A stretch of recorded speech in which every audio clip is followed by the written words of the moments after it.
जड़ो तड़ो आनिया तो दर्श दो बोलो कदो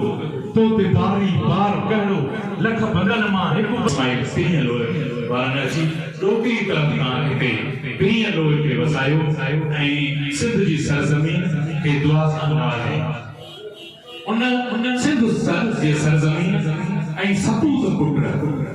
सवारी तबियत रखंदड़ सान्यावंद ऐं अकुल अकाबर नंढड़ी वही खां वठी पाण एडवोकेट जे तबलीग सां ऐं हिन सियासत जे हिसे सां पाण हिन खैरपुर ज़िले खे नवाज़े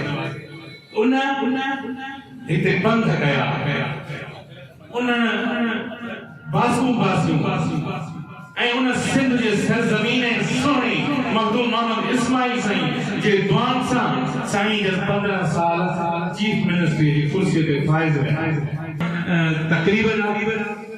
मोहतरम साईं मखदूम साईं मां तव्हां सां मुखातिब थींदुमि त साईं कायमनी शाह साहब जे इहा गुज़ारिश कंदुसि त हिन सिंध सरज़मीन ते अव्हां जा वाइदा इहे वचन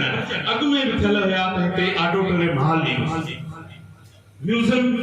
हाल ॾींदुसि ऐं हिते असांखे तमामु पसगिरदगी जे माण्हुनि खे तमामु तकलीफ़ बि आहे अहज बि आहिनि सहज बि तव्हांजे हुते मिलिया आहिनि त उहे अॼु ॾींहं ताईं असांखे हिते ऑडिटोरियम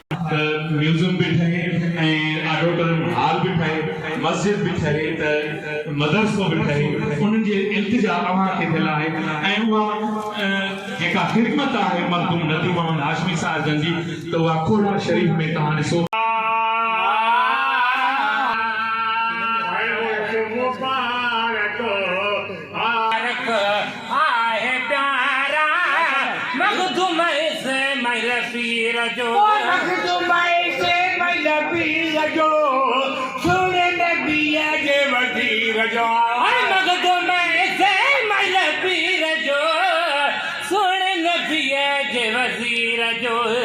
और समबारक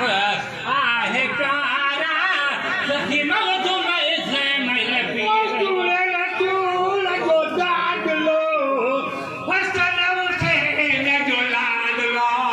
सोने रसूल जो दादलो हसन हुसैन मखदूम